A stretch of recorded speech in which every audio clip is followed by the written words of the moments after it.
मृत्यूनंतर स्थूल देह सोडून गेल्यावर जीवात्मा सूक्ष्म देहाने भुवर लोकात राहायला जातो. पण आपण मृत झालो आहोत ही बाब बऱ्याच वेळा मृताच्या लक्षात येत नाही. वेगळ्या मितीतील हे जग जडसृष्टीपेक्षा खूप वेगळे आहे हे कळण्यासाठी तेथे दीर्घकाळ म्हणजे नेमके किती हे माहीत नाही वास्तव्य करावे लागते. तेथील अस्तित्व हे धुक्यापेक्षाही विरल वस्तुमानाचे बनलेले असल्यामुळे पृथ्वीवरील कोणत्याही वस्तूमधून ते आरपार जाऊ शकते. सूक्ष्मदेह हा बुडबुड्यासारखा पारदर्शक व पिसापेक्षाही जास्त हलका असतो. त्याचा आकार पूर्वीच्या देहा एवढाच असतो. त्याला वजनही असले पाहिजे पण ते खूप कमी असते. कशातूनही आरपार जाणाऱ्या सूक्ष्मदेहाचे वजन कशाने व कसे मोजायचे याचे तंत्रज्ञान आज तरी उपलब्ध नाही. परलोकात पोटा पाण्यासाठी कसलाही व्यवसाय करावा लागत नाही. जडदेह नसल्याकारणाने शारीरिक व्याधी नाहीत, व्यंगेही नाहीत. परलोकात दयाबुद्धी, करुणा, विवेक, पावित्र्य हे गुणच महत्त्वाचे ठरत असतात. तेथील सूक्ष्म देहाचा वेळ जपजाप्य, ध्यान, प्रार्थना, चिंतन करण्यात व्यतीत करावा लागतो. मानवी जन्मात त्याचा सराव केला असेल तरच तेथील जगणे सुखाचे होईल. पण तशी प्रवृत्तीच नसेल तर तेथेही जुळवून घेणे अवघड होत असले पाहिजे. मृत्यूनंतरच्या जगाविषयी अशी बरीच माहिती वेद, पुराणे, उपनिषदातून नोंदविण्यात आली आहे. त्या काळात वैज्ञानिक उपकरणे नव्हती. पण ज्यांनी हे वाङ्मय निर्माण केले त्यांनी सखोल चिंतन केले असले पाहिजे.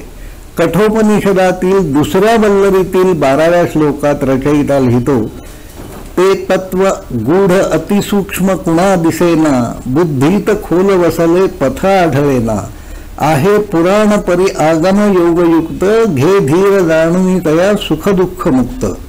20व्या श्लोकाच्या पहिल्या भागात कवी लिहितो, सूक्ष्माहुनी असोनी सूक्ष्म नि तसा मोठ्यात मोठा असे, जीवाच्या हृदय स्वरूप कुहरी आत्मा सदाचा वसे. सारे सजीव पेशीपासून आणि पेशी अणुरेणूंपासून बनले आहेत. सारे जड जगतही अणूपासून तयार झाले आहेत. अणू हे उपाणूंपासून आणि उपाणूही क्वार्क्सपासून तयार होत असतात. क्वार्क किंवा त्यापेक्षाही सूक्ष्म असणारे जगत इलेक्ट्रॉनिक मायक्रोस्कोप खालीही दिसू शकत नाही. त्या पलीकडे जे काही आहे त्याची कल्पनाही आपण करू शकत नाही. हे सारे संशोधन तर्काच्या, गणिताच्या आधारावर करण्यात आले आहे. उपनिषदे रचयित्यांनी हे सारे सामान्य माणसालाही कळू शकेल अशा कथातून, काव्यातून नोंदवले आहे. वैज्ञानिक हे सारे तर्काच्या क्लिष्ट सूत्रांच्या भाषेत नोंदवतात. ज्यांना आइन्स्टाईनचे सिद्धांत नीट समजले आहेत अशी एका हाताच्या बोटावर मोजता येतील एवढी माणसेही मला माहीत नाहीत. कदाचित तशी माणसे आपल्यालाही माहीत नसतील. आपल्या आकलना पलीकडचे जग समजून घेण्याचा प्रयत्न करणे हे माणसाचे वेगळेपण आहे. खूप मोठ्या आकाराचा मेंदू माणसाला त्यासाठीच मिळाला आहे.